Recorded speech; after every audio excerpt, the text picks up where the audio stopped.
Life's a box of chocolates, friend. That's the way it goes. Sometimes it's a happy end, and sometimes it blows. When you don't understand, you just can't see it through. Just look to the man with one red shoe. Oh, and the world's gone mad. Oh, turn to America's dad. Oh, we'll come together, don't you see? Oh, Tom Hanks is for you and for me. Howdy, neighbor, and welcome to TomHanksgiving. It's been a while, but we're back, and it's great to see you, my very special friend.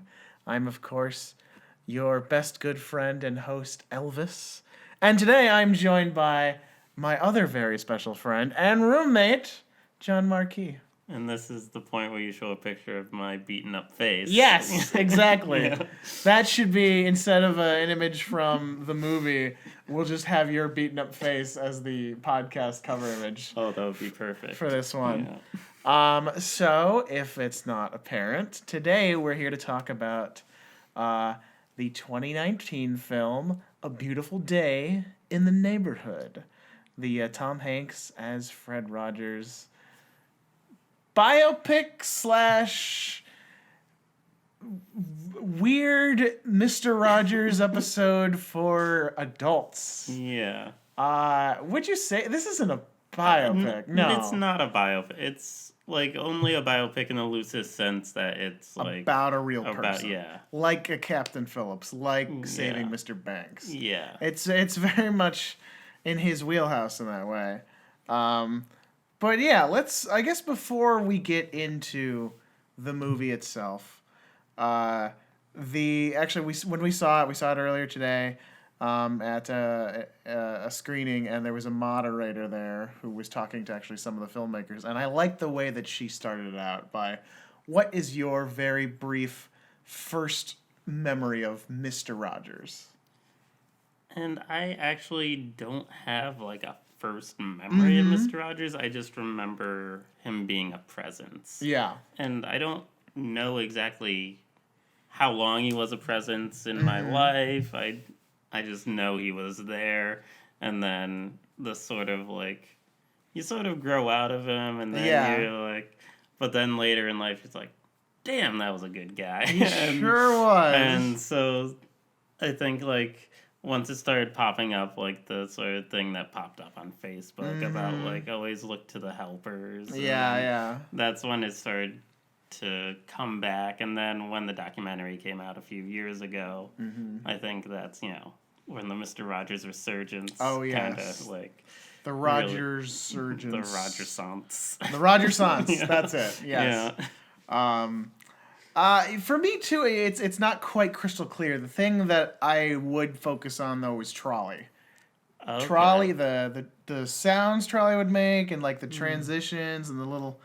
actually, I think I'm conflating it a little bit with some of the Peanuts music when he would travel between locations. But and just the miniatures, maybe because it reminded me of Godzilla movies or something, too.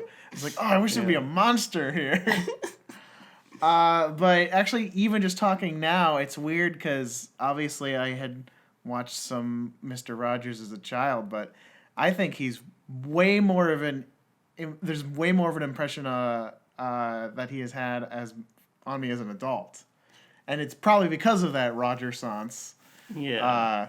And like how he's posthumously become this...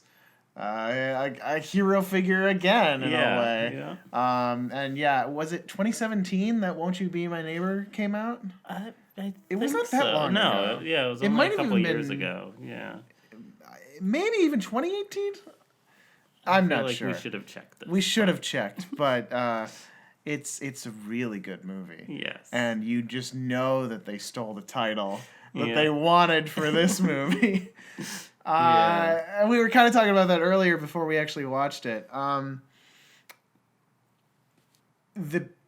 It like that title is better for the documentary. Yeah. But it also would have been a better title for this movie. Or do you think A Beautiful Day in the Neighborhood is a better title for the movie that we ended up, the Tom Hanks movie? I don't. Maybe Won't You Be My Neighbor isn't the best title because it's so much more a Fred Rogers story. Yeah. And this isn't, he's a character within this story. Yeah. Maybe a better title would have been Can You Say Hero? Because it's based on the article Yeah, by the that's same true. name. But you needed the Rogers Yeah, brand in there. that would be kind of an odd one. Like, you wouldn't have the association with Mr. Like, Exactly. and also there's like Show Me a Hero. Yeah. It's also recently. it's not the right feel. Yeah. I think that Beautiful Day in the Neighborhood is a fine title. It's just such a mouthful that I don't. Yeah. I don't quite. That's why everybody just calls it Mr. Rogers or Fred Rogers. Yeah. But you know what? That's fine. And yeah, I was definitely like, at some point I'm probably going to accidentally call it "Won't You Be My Neighbor." Yeah, of course. So, But that's you know yeah. what? That's fine. yeah. And People make mistakes. They do. We're all human. Yes. It made me think. This is off topic, but it made me think that the film Ready or Not this year wasn't. I don't think it was able to be called Hide and Seek because of that, like Robert De Niro, Dakota Fanning horror movie from like 10 years longer than that. Wow, that's so sad because like sometimes it's like, oh, this is what this title should belong to. Yeah, but yeah. It's too late. Oh, Anyway, well. yeah, that's a tangent, but Yeah. But okay, well, we saw the movie. We've had some time to process. What did you think? I liked it. I liked that it, from the get-go, it didn't go where I expected it to go. Yeah, me And- too. I mean, like they go, straight into it with like, oh, we're just gonna start. He's singing to us. It's Yeah. an episode of the show now. Yeah. It looks exactly like it. We actually found out they shot it on the actual studios where they shot the actual show. The same kind of camera setup With his actual ties. with his actual ties Yes. and like the unbroken takes because they had to make it as authentic as possible, and you could just kind of feel that. Yeah. It's weird because it is Tom Hanks, but he's doing a really good job, and you channel into it. And then, they just kind of like break the fourth wall in this wonderful way that honestly reminds me of the very beginning of A Hologram for I the was King. actually going to bring that up. That's what reminded me most in terms of like your expectations going into a Tom Hanks movie. Yeah. Just being completely like the rug pulled out from you and like, whoa, this Yeah. is gonna be weirder than I anticipated. Which is And- always a welcome yeah. joy. It just kind of goes there, and they have this great framing device of the show being the kind of Greek chorus narrator of Lloyd Vogel, Matthew Rhys's character, Yeah. his journey and his discovery and learning from Fred Rogers. It's very interesting. But God, as soon as that happened, I mean, I was like, I'm not gonna lie, like as soon as Tom Hanks came on and was singing the song, I was like, oh no, I'm just tractor beamed in. I can't stop this smiling. Is catnip for you. This is, and like I was like, I mean, being objective, whatever, but I was like, oh no, I'm like, it's gonna be hard to think like I don't like this movie from the get go. But then that happened, I was like, oh okay, it's also they're doing something interesting with it, so that was nice. And then they showed Matthew Rhys's face, and that's catnip for me. Yes, So. yes. Maybe my favorite moment of the movie that wasn't tied to a specific performance has to be where like they go full tilt into the weird framing device. Yeah. It's after it's like kind of the Dark Night of the Soul moment for Lloyd, and his father's in the hospital. He has like all this fear. He can't stand to be around it. It's coming out as anger. He pushes away his wife and child. And then we have this sequence that I was like, this is like Jacob's Ladder in the Mr. Rogers universe. Yeah, I know. Yeah. What? Like, he just seeing like Mr. Rogers is everywhere and I'm going paranoid was fantastic. It did a really good job of like sort of finding ways to like plumb the depths of how people think. Yeah. And so it's, I mean, that was like Mr. Rogers' whole thing of like being able to talk to children by like actually thinking like a child. Yeah. And so then having this scene also going into his head and being like, oh yeah, this is the shit like he's thinking about, and like really entertainingly presenting it. Like I really like that. So. Great. I mean, like great use of the quote unquote dream sequence. Yeah. Like, I mean, I think your film should be a little bit more surreal metaphor when it's like about the emotional actual feelings of the characters is perfect. It's great. Why not use that tool? And just kind of seeing not scary Mr. Rogers, but just pervasive Mr. Rogers, invasive. It was just so entertaining. Yeah, and it's also like when you're working on a project, you're like, and you're giving it all, and it's like you can't get you just like you see it in your sleep and that sort of feeling.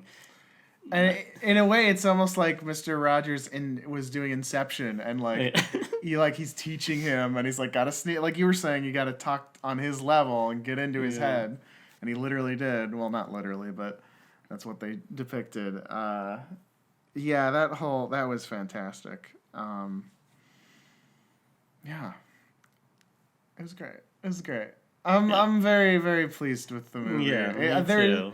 Where was your expectation going in? Okay.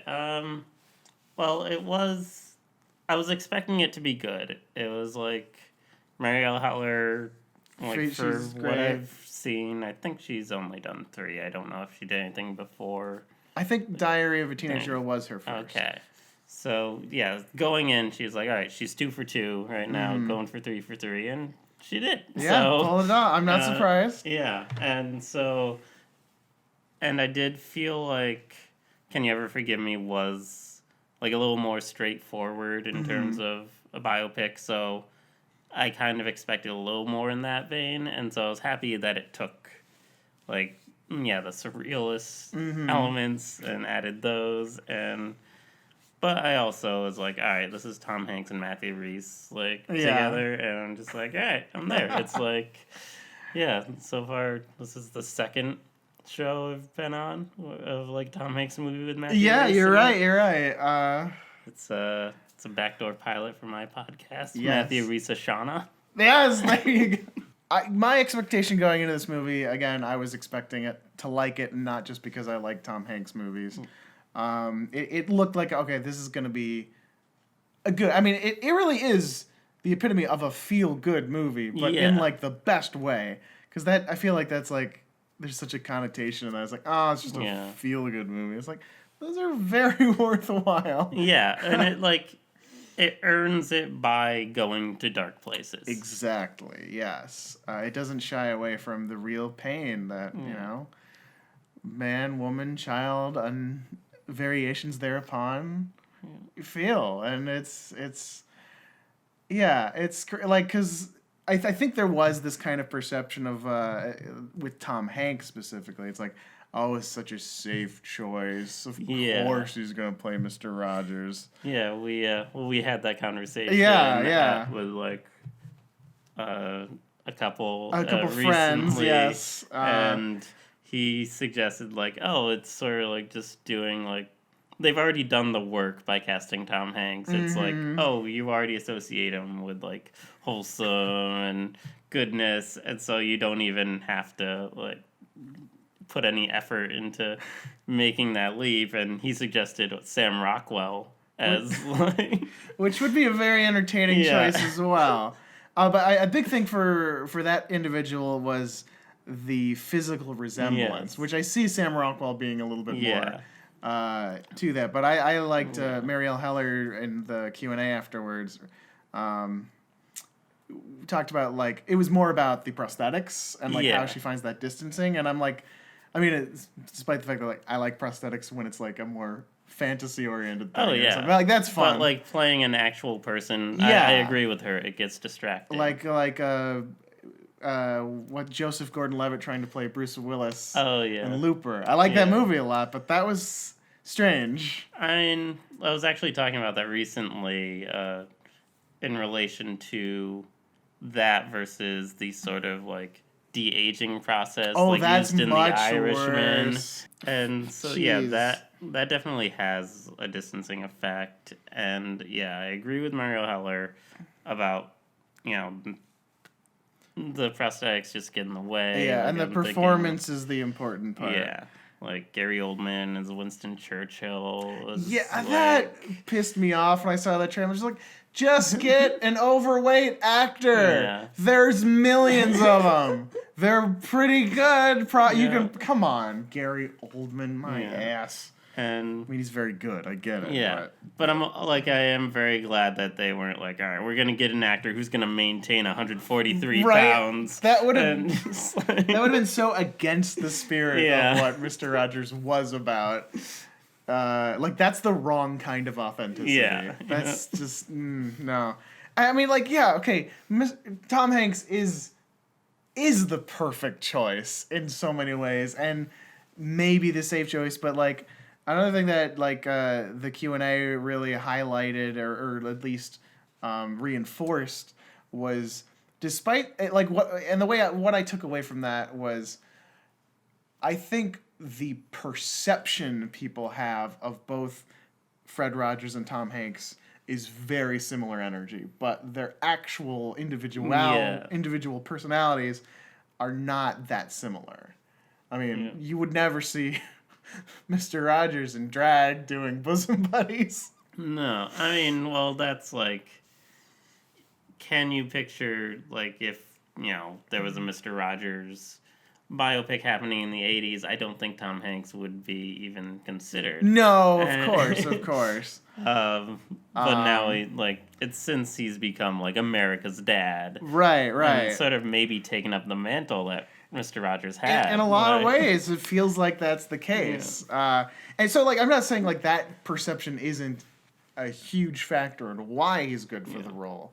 But yeah, just seeing like you don't like I just know him too well now. I hear the Hanks in every performance, and it's not a bad thing. It's a comforting thing in a lot of ways. It's a grounding thing, and this kind of belief that an actor has to be, you have to disappear and like, or you have to have a big range to be a great actor, just is kind of fundamentally missing, I think, the qualities of what their performance should be doing in the first place. Yeah. But I was rambling to another point there. What was it? So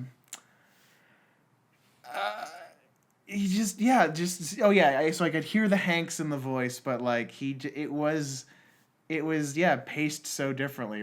It matched the slowness and the softness of Mr. Rogers in a way that I don't think I've seen in a lot of other Hanks performances. Yeah, I can't think of one that sort of matches this in any way, and that's good. Yeah, no, I mean the closest I can half remember is maybe Sully, because that was a very understated performance. But I also was kind of sleeping through that whole movie. Clint Eastwood. But it's really good. Well, yeah, and like oddly, just another tangent, but just like looking at that cover of the Esquire magazine, it was interesting. Like, if I don't know if you saw the actual cover, the real magazine. The real magazine. It was interesting that another one of the articles was about Richard Jewell. I did miss that. That's interesting. And also there was Chris Rock on Woody Allen, which probably it's not aged well as an article. No. Who was the recent person who talked about Woody Allen? Oh, it was Goldblum, wasn't it? Was it? I missed this. Oh, you probably don't want to hear about it. Oh, no. There will not be a follow-up Jeff Goldblum podcast presently. Oh, no. I know Scarlett Johansson talked about that too. Yeah, there's just a lot of people coming out of the Woody woodwork to give him a praise. or not praise, but you know what I mean. Like, yeah, I'd work with him again. Yeah. But, I believe it's innocent until proven guilty. God. No. Whatever. It is in a court of law, obviously. I mean, it should be. Yeah. But we know. But that's not Yeah. that's not how social situation. Yeah. Anyway. Anyway, while we're on this Me Too Our tangent, least favorite Woody. Yes. But you were gonna say. Tom Junod, I don't know if you read up about him. I had only briefly, but is something bad? Not something bad like that he did, but it's interesting that in the movie when they were talking about like, oh, you've kind of burned your bridges in terms of like people wanting to be interviewed by yes. you. The main thing was a previous story he had written was one that essentially outed Kevin Spacey. Oh, as that's gay. right. I did Yeah, hear about yeah. that, which is messed up. Yeah. But there's a lot of messed up things about Kevin Spacey. Ugh, gosh.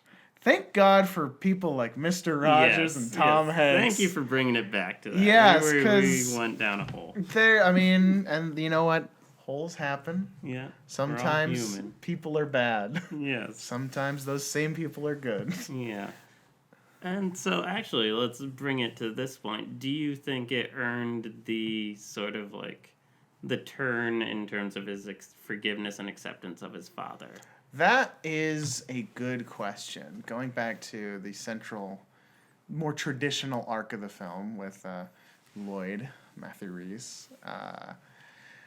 Well, first of all, I was like, what is the bad guy from The Muppets doing here? Because it's always wonderful to see Chris Cooper. Yeah.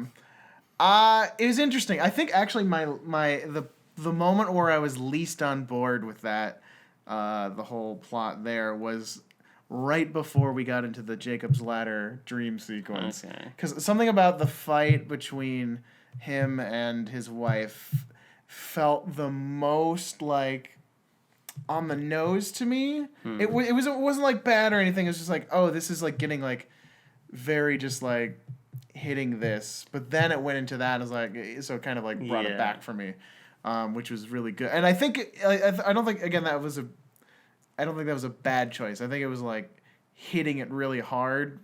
So it was like, oh, he's like just soaking in this.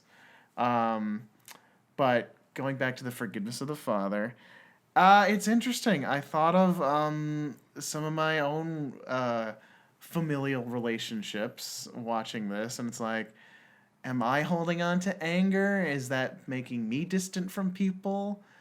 What is the line of forgiveness? What do you do you forgive people for being like having some very shitty politics or something? Or I mean, how does that work? Or is like, it's a very complicated situation. In this movie, the actual question you asked was what? Did I buy it? Did you feel it was earned? Was it earned? Emotionally? Because, I'll say that I kind of feel like that was the one part of the movie that didn't land for me. Mm-hmm. Like, it just felt like such a turn to, like, from, I'm going to yell at you until you get a heart attack. Yeah. To make you sleep in the car. Yeah. To I love you.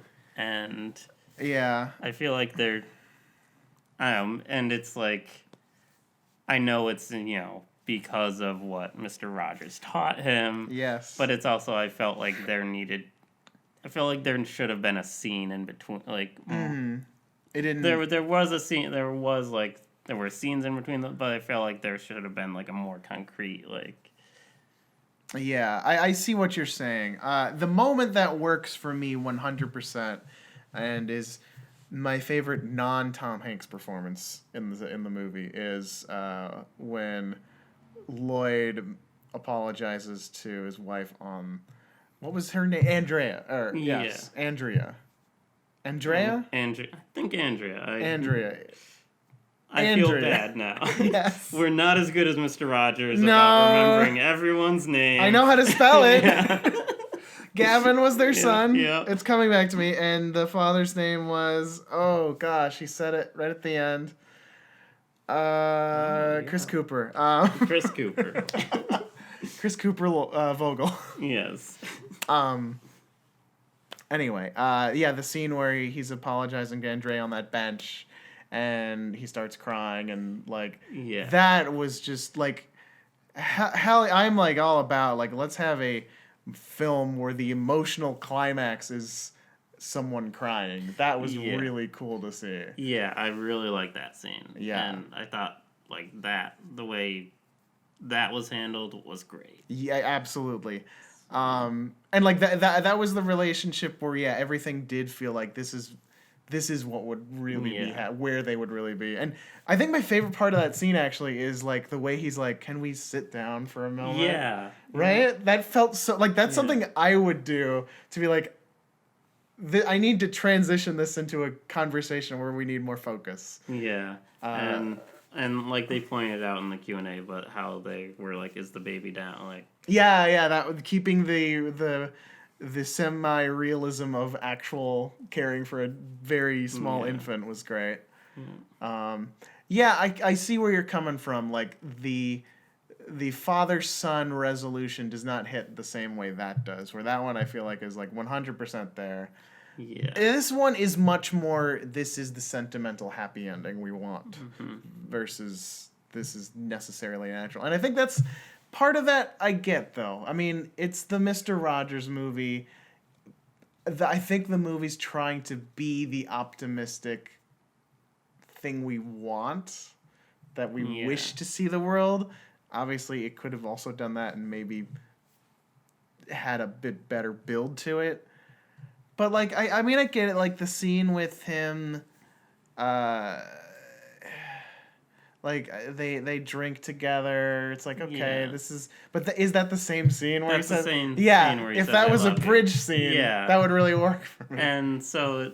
And, like, he has the conversation with... I don't remember his name, but the woman he's been... Like, the father's been with for 15 years. I want to say Marianne. Sure. Not sure. Okay. And, like, I think that conversation goes a little bit of what, like, he is clearly trying to, make amends with the family. He's, like, he's actually telling her that he even has this family. Yeah.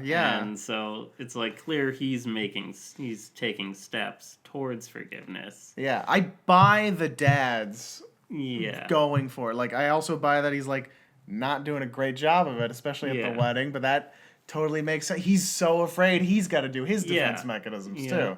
I really like the sister character too. She is great. Very small, but very good. And her husband Todd. We remember Todd's name. It's hard to forget Todd. So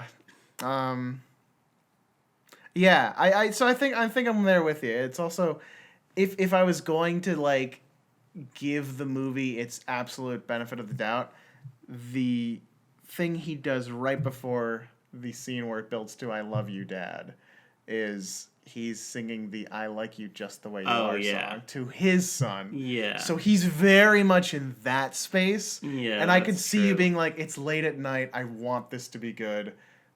Let's just do it, even if it's still hard. Yeah. But then, like, the next scene is, like, Mr. Rogers comes over for fucking Thanksgiving dinner or whatever. I don't think that's the very next scene. No, but you know what I mean. Yeah. It's like, oh, it's just magic happy time now. Yeah. And I loved it, but it's like, all right, we're in a movie now, which is fine. But as opposed to, like, the next morning, and it's like, oh, I was super vulnerable.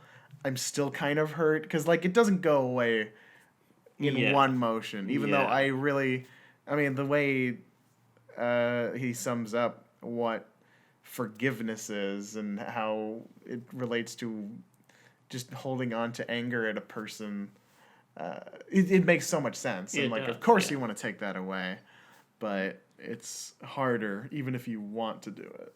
Yeah. So yeah, I think I'm there with you. Okay. And, well, since this was like, from reading the article, it's like this is clearly the thing, like the biggest thing they made up for Yeah, the movie. which is not surprising. No. Because like if you were gonna like the biggest arc for the article was like I don't know, maybe like the old rabbit thing, which was a nice thing they put. But also they mentioned the writers at the Q&A mentioned that they pulled a lot from those letters too. So it's possible that I'm sure they did talk about actual family stuff. They could. Although I know just from reading the beginning of the Kevin Spacey article that his mom was still alive at the time he wrote that. Okay, totally fair. He was not Chris Pratt in Guardians of the Galaxy. Yeah. Although that little interstitial scene with the mom was really good too. Yeah. Just Peanut. That really got to me for some reason. It's like that was really good. Yeah. It's like very on its sleeve, but in that Mr. Rogers way where it works. Yeah. Sincerity, man. It's a trip. Check it. Try it sometime. Please do. And yeah, I think that's like, I like it being set in the 90s that like Matthew Rhys is like a typical 90s cynic coming up against like Tom Hanks as Mr. Rogers, as the most sincere person, and just thinking about like, okay, this movie is set like the year South Park debuted. Well, that kind of leads me to an interesting thought. It's like, okay, is this the last decade you could set this movie in where the cynic would be won over by Mr. Rogers? Like, if you made this, like, if Mr. Rogers was alive in this decade, and you put, like, whoever the Lloyd Vogel of today's generation would be up against him, would it work? I think so. I think, like, in every decade, like, the sincerity will win out. Like, right. I mean, because it's not Rogers himself. It's like the way he chooses to be, which is the real powerful stuff. But I guess maybe less specifically than that, because you could. I mean, it depends on what you consider the modern day equivalent of a Lloyd Vogel. But like, I think about the Fred Rogers court case where he's trying to keep funding for public television, and like how he's able to like just appeal to them with this sincerity, and I'm like, I can't imagine that working today. Yeah. At all with the way the government is. I mean, it's shocking it worked then. Yeah, it's like the closest I can think of, and this is somebody who who came up in the 90s, like, as one of the, like, foremost cynics, is, like, Jon Stewart when he was doing, like, the 9/11 relief. And I think it took a long time and many, many speeches, but I think eventually he helped get that passed. Yeah, that's true. But it's, I mean, taking it from a political standpoint, it's tough. It's like, that's why you need the Mr. Rogers energy so much, because you really are facing this just like a child. It's like, I don't understand why the world is this way. Yeah. And it's like, you know what? Sometimes you don't. Let's try and focus on the things we can control. That's true. Which is how we deal with our bad feelings. Yes. Boom! Boom! Another great Tom Hanks piano. Yes! We can do that now. Thanksgiving. We're planning on getting, hopefully, if there's enough time and it's not too expensive, I'm planning on getting one of the giant little FAO Schwartz fake, but not quite that big, obviously. Yeah. Like the playable, walkable pianos for the upcoming actual holiday, TomHanksgiving. So that'll be fun. 10 years? 10 years of TomHanksgiving! Yes. Not the podcast, although it's been quite a while now. It's been, I think, almost 5 years since I've been doing the podcast. Well done. Wow. and we've covered every single movie. I mean, that's not a surprise. We did that a while ago now. Yeah. Anyway, but he keeps making them. Keeps making so them, you and keep making these. And let's hope that keeps happening. Yes. For a long time now. Yeah. Hanks has portrayed a number of real people throughout his career. Part of it almost feels like that. Like if I was gonna write the narrative of this, it feels almost like it's been leading up to this one. But I mean, just kind of based on like who he is, who Tom Hanks represents now, and just the way like, and even like, I mean, Forrest Gump is not a real person, but even the way the movie, the new movie has a sequence that's very Forrest Gumpy, where it's like we're placing Tom Hanks as Mr. Rogers over footage of real Mr. Rogers. Oh, yeah. I don't know. That's always funny to me. Where it's like, oh, we're doing the Forrest Gump thing again with him. Yeah. Weird, but I don't know. I found it amusing. But so this is yet another of the real people he's played. Where do you think it stacks? Let's see. 'Cause we've got Sullenberg. Well, I didn't see Sully. It's not great. I You didn't see Saving Mr. Banks either. I didn't see Saving Mr. I'll say a little Banks. bit about it in a minute. Yeah. Please talk about that. Captain Phillips is another great one. Captain Phillips, I think, I would say is still like top tier Hanks performance, and so I don't think this is up to that. I mean, there's It's very. I mean, they're very different performances, Yeah. obviously, and it helps. I mean, like Captain Phillips gets the edge because he is the actual main character. I mean, he's the title. Yeah. I mean, yeah, he's the title character in a way that and Mr. Rogers also isn't. like I do think Hanks did a really good job in A Beautiful Day. I almost said Won't You Be My Neighbor? Yeah, In A Beautiful Day in the Neighborhood of just like being that person without it being like a full on impression. Yes. But it's still somebody you're familiar with versus Captain Phillips. It's like, I don't know this guy. Yeah, so it helps. You can kind of Yeah. invent a lot of that Yeah. character. Captain Phillips probably is still the best performance. This is a great performance based on a real person. Yeah. That is. There's a couple others that we didn't mention, like Jim Lovell. Every character in Cloud Atlas. Is clearly a real person. Yeah.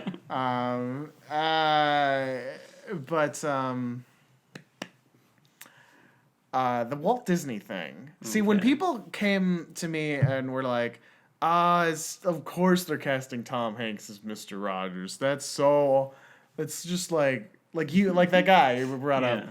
that person we brought up is like, that they're doing their work for them. And I'm like, no, that's what they did when they cast him as Walt Disney in Saving Mr. Banks, because the Disney Corporation wants you to think of Walt Yes. Disney as someone as wonderful and joyful and likable as Tom Hanks. So he's the perfect crafted Walt Disney. Yeah. And in that Not way, the real life anti-Semitic. exactly. Like, It's like communist baiting.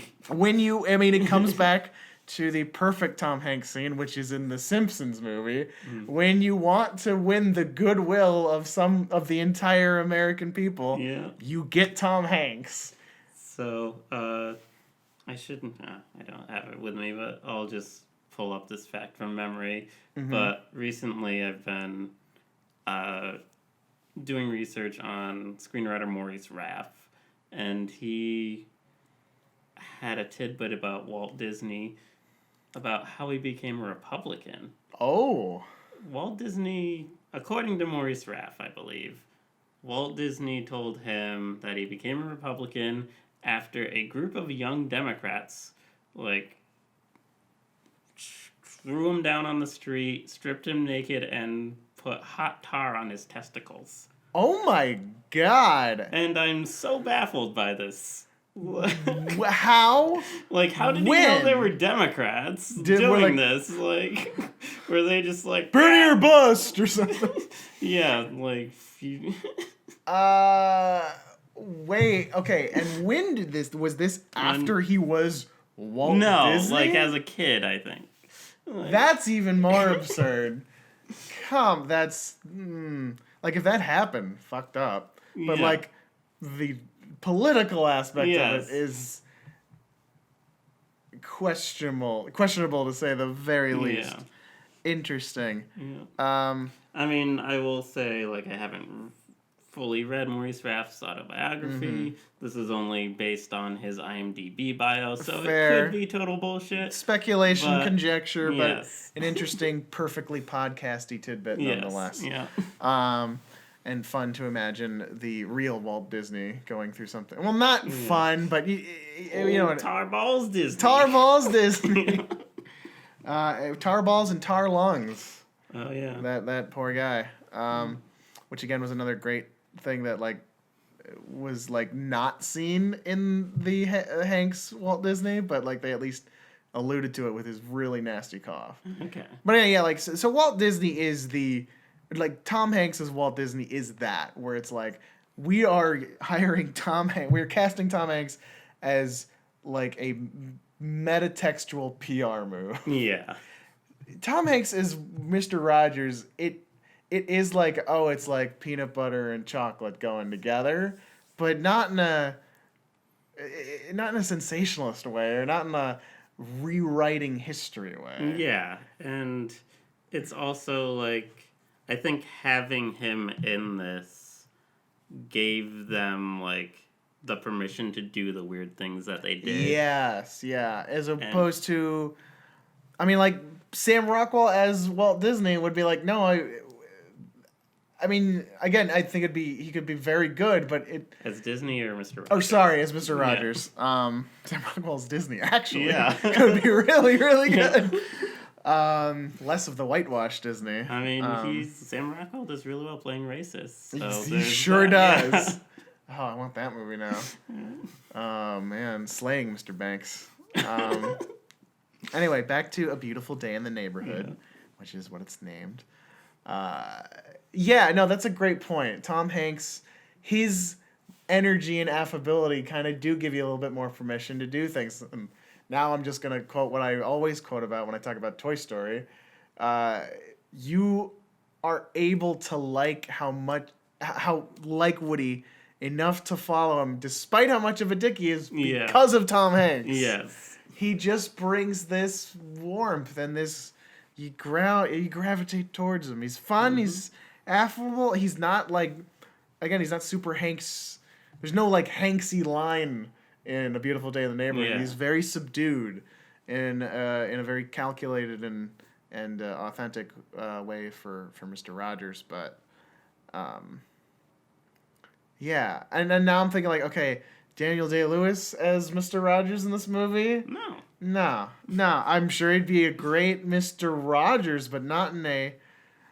It almost feels like he can't be positive enough for what this movie needed. Yeah. Maybe that's just because I haven't seen many feel-good movies starring No, Daniel Day-Lewis. Like I can't see like Daniel Day-Lewis has an intensity about him, and like in an opposite way that Mr. Rogers is intense. Like he's intensely subdued. Absolutely. So and actually, yeah, very different intense. Same in the same token, different intensity from Tom Hanks because I think there's like an intimidation to Daniel Day-Lewis. Or like a distancing thing, and almost like an alienation from him, because it's like, who is this person? I feel like every role I'm thinking of, I don't see myself as this character. I might see myself watching this character. yeah, you're fascinated by Yes. And like then when you see the things that you see in yourself in this person, you're like, oh God. Versus Tom Hanks, where you see it's so easy to fall in step with him, and see the good stuff and the vulnerable stuff and whatnot, and that actually kind of brings to mind a more recent article. Did you happen to see the New York Times recent article about Tom Hanks, where it's like It was basically a new profile on him before this movie came out. No, I didn't see that. It's really good. It's very feel goody again as well. Good. But it kind of goes on to say that I think Tom Hanks says that like I don't think it's possible for me to instill fear in anyone. Like that's just a quality he has. And like you kind of look at the history of his movies and it makes sense. And that's exactly what you want for Mr. Rogers too. It's like, no one should be afraid of Mr. Rogers. You get the guy that will bring that quality. That's going to be Tom Hanks. Now, can you think of, in terms of his darker characters, do you think he has instilled fear? Other than maybe Uncanny Valley Tom Hanks and Polar Express. Oh, that is absolutely the scariest Tom Hanks. Except for perhaps David S. Pumpkins at this point. Oh, yeah. Fear? That's a good question. Mazes and Monsters does not instill fear, but it does instill some bizarre feelings. I think the closest would probably be Road to Perdition. That's what I was thinking. Yeah. Of. But even that, it's more like this guy who has lost his way, but like he's a good guy deep down. Because like I mean, and it's the father-son relationship too. It's like the heart of the movie. Yeah. He's been wronged. Okay. And like he's a badass, but I don't know. I guess if I met him in an alley, I'd be like, oh shit. Yeah. But sitting on the couch, I'm just like, it's my Tom Hanks. He's great. He's my guy. Let's see. But ones I'm thinking about. That would be the closest. What about Evil Corporate Buyout? You've got male Tom Hanks. Oh, that's a very scary Tom Yeah. Hanks. Now that you mention it, Yeah. that would be the keeper. Also, not a good movie, but Eamon Bailey from The Circle Okay. is I haven't seen that. It's Tom Hanks using his charm, in like the way I always kind of wanted him to. It's just the movie around it is not great.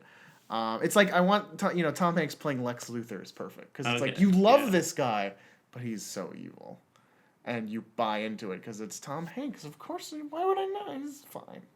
Yeah. Anyway, yeah, definitely Joe Fox from You've Got Mail. Worst villain of his career. And, not fear, but Jimmy Dugan definitely has an edge where you're like, oh, this guy's intimidating. I don't want to piss this guy off. Yeah. And also, like, when he comes back to the house in Big. Oh, that's so scary. Yeah. Oh, my God. Yeah, take it back. That might be the cake. Basically, we're talking about Hanks. I mean, that's the thing on this podcast. What was your favorite Tom Hanks moment of performance or what have you in this film? Well, it's one we haven't touched on yet, and I think it was the minute of silence. Yes. And Yes, that was great. I mean, it's kind of like as long as you don't, muck up the setup to that, it's gonna succeed because it's gonna make the audience do it too. Yeah, except that one guy who blew his nose. Oh yeah. Well, I wanted to look that as optimistically as possible that he got too upset thinking about, or it was so emotional that he had to blow his nose. I'll support that. Yeah. And also I kind of wish I had known going in the detail about that scene, it being Mr. Rogers' widow and the people who worked with him actually in that scene. Yeah, because when they were looking at them, I was like, is this another one of the surreal moments going on? Is it going to turn into REM's Everybody Hurts video? Yeah. But no, so that does kind of make a lot more sense knowing that after the fact. But no, that was a great scene. I think mine, the one that stood out to me was actually when he's behind the stage. Oh, yeah. Performing as Mr. Rogers, performing as Daniel. Yeah, that was fantastic. Because, he gets the voice, and it's anytime a character is doing a character, or an actor's doing a character who's doing a character, is like, it's always just like, wow, that's 2 layers. It's like almost Inception level deep or whatever. I don't know why I made 2 Inception jokes this podcast. Maybe someone had incepted that into my mind. Yeah, but no, I thought that his performance as Daniel was really good. Oh, yeah. Because it's like, it's still Mr. Rogers doing it. And I don't know, I just... Yeah. And, like, the fact that, like, and the shot choice helps, too, because it's like, he's, like, crammed behind this thing. He's not looking at the camera. We're just, like, kind of it's just, like, he's so in it at that moment. And it's like, I never saw Mr. Rogers do that, but I feel like I have now. Like, that's exactly what it looked like. Yeah, it's definitely taking it, like, you know, the familiar set of, like, oh, him talking as a puppet, and then taking it from that angle is just, like, yeah, it's beautiful. Yeah. Yeah. This movie was way funnier than I thought it was going to be, too. I mean, we mentioned the weird frame up front, but just, like, like, it doesn't shy away from the fact that Mr. Rogers in reality is kind of weird and awkward. Yeah. He just comes over and is like, Fred, we're shooting a show right now. We gotta go. Yeah. Or you're just like, you wake up in his house. Yeah. It's and not... That like, the dueling pianos thing when they're just like, turn. Oh, it's like, that man, I am... And his wife, that whole energy is awesome. Yeah. Totally not who I am or I want to live my life. That seems a little boring to me. But I mean, it's like seeing the movie and reading that article. It's just like, you have to admire just like how devoted he was to like leading this life. Like, exactly the way he felt it should be led, but it also is like there's something off, like, about it, too. Yeah. It's, like, it's not off in a, like, there's he's hiding or anything. No. It's off in, like, there is something that, like, drives him to do this that probably isn't healthy, but it's manifesting itself in the healthiest way possible. Yeah.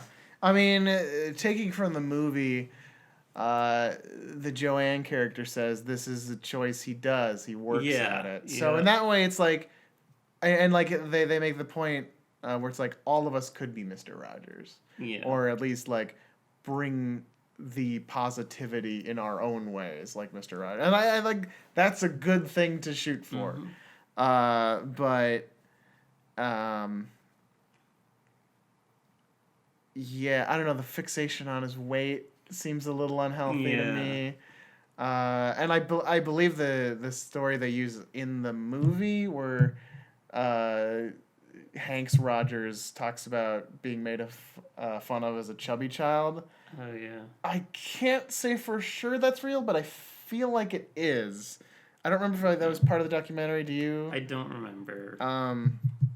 But maybe I'm just taking the movie and the very real fixation on his weight and like putting 2 and 2 together like they did. But I feel like that. I don't know. It sounds true, and I almost think I read it, but I can't be sure. Yeah, I feel like that would make sense, and it would also, like, they can't by casting Tom Hanks. That is the one thing they can't do, is they can't say he's 143 pounds. Yeah. And so... So I guess they tackled it in the movie in a way. Yeah. Which totally worked for me. I mean, like... Tom Hanks has probably been 143 pounds for Castaway, but I was like 20 years ago. Yeah. No, not gonna ask him to do that now. So we've both seen the documentary and this movie, and so I feel like the two work very well as separate pieces, and I'm kind of like, I'm curious if the movie, like if A Beautiful Day in the Neighborhood would have looked any different had the documentary not come out. That's really interesting. I mean, they said they were working on it for 10 years. Yeah. And the fact that they went with this kind of very unique take on it, and they clearly had this relationship between him and the writer as the central thing. I feel like this movie would have been. I don't think it changed too much, or just even looks that different. I don't know. I wonder, because this is a bigger Hollywood movie, do you think this will supersede Won't You Be My Neighbor? I don't think so. In public perception, though, will more people see this movie? I mean, I think probably more people will see this movie like in the theaters, but I think I think people over the course of however long Won't You Be My Neighbor has been out have like watched it on streaming, and so I think it had like Won't You Be My Neighbor will still have like a long life. Oh yeah, neither of them are going anywhere. Yeah, and so I don't think it'll supersede anything. If anything, I think the two will like one will bring people to the other. Yeah. Essentially. No, that's a good way. It's a symbiotic relationship. At this point. More Fred Rogers, the better. Yeah, and like I think there were details, like when he talked about, I learned this sign language thing from my friend. Oh yeah. And then like I didn't immediately connect that it was Coco. He must yes. have learned it from. Oh, that's so good. Yeah. Oh, the Coco thing just kills me whenever I read about that. So good. We never got an answer in the movie. Do you think it's a burden for Mr. Rogers to be Mr. Rogers? I mean, I think it kind of... Going back to what you said earlier, I'm going to interrupt you before you answer. Okay. The fixation, like this desire, you brought out how like he's really committed to living this life. It feels like he's the only person I can think of who like wanted to be a role model. But having said that, do you think this was a burden? Well, I don't think burden would be the right word. Right. Yeah. Like I think he took this on as like this is his mission, this is his purpose. Mission is the right word. Doesn't see it as a burden. Yes. Like it's not easy being Mr. Rogers. Yeah. And I like in the article when he talks about how he saw that like advertisement about like the airline that wanted to be known as an international airline, and they said like, oh, we people think of us as a great domestic airline. We hate that. Yeah. And then he's like, that ad is so strange. Like, hate is such a strong word. Mm-hmm. Like, I think he would have the same idea of like, burden is considering too strong a word. burden feeling that. Yeah, I bet it's a little easier to be Tom Hanks though. Yeah. Yeah. But it's also like he's kind of taken on that mantle in a way. He has. He's not fucking doing a children's show and talking about, but it feels like he's the goodwill public figure.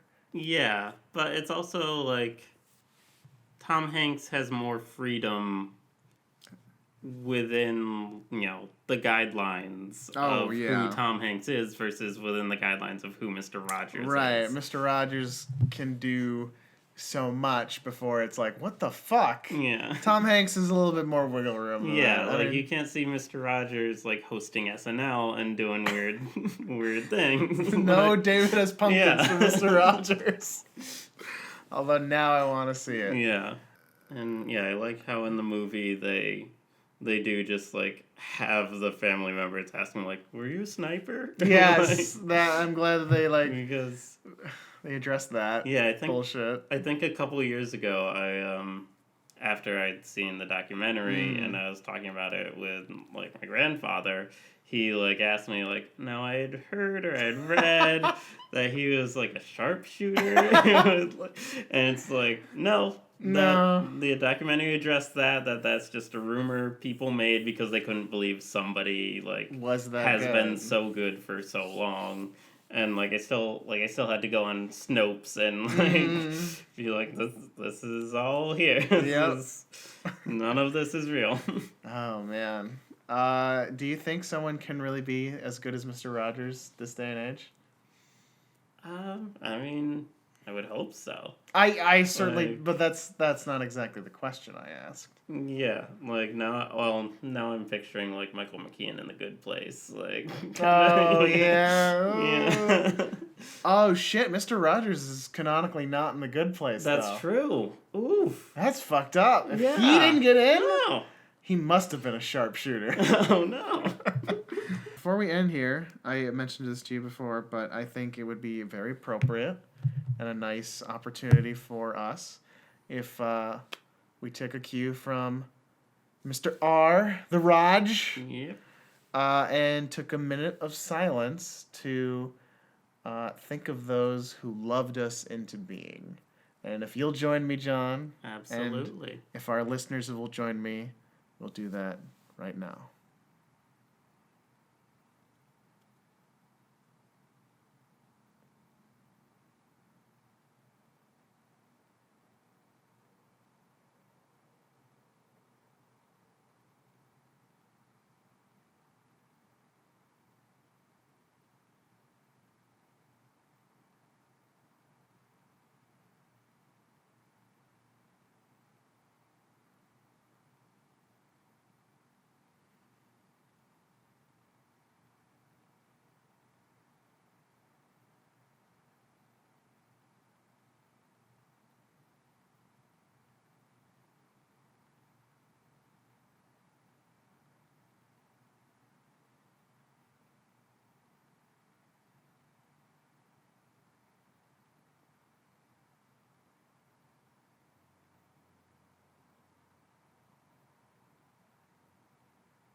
Okay. Okay. Thanks for doing that with me. My pleasure. And thanks for being on the show, John. Thank you for having me.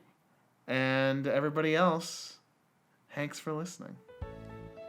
So, obviously, Oscar this year, third one, it's gonna happen. That's my call.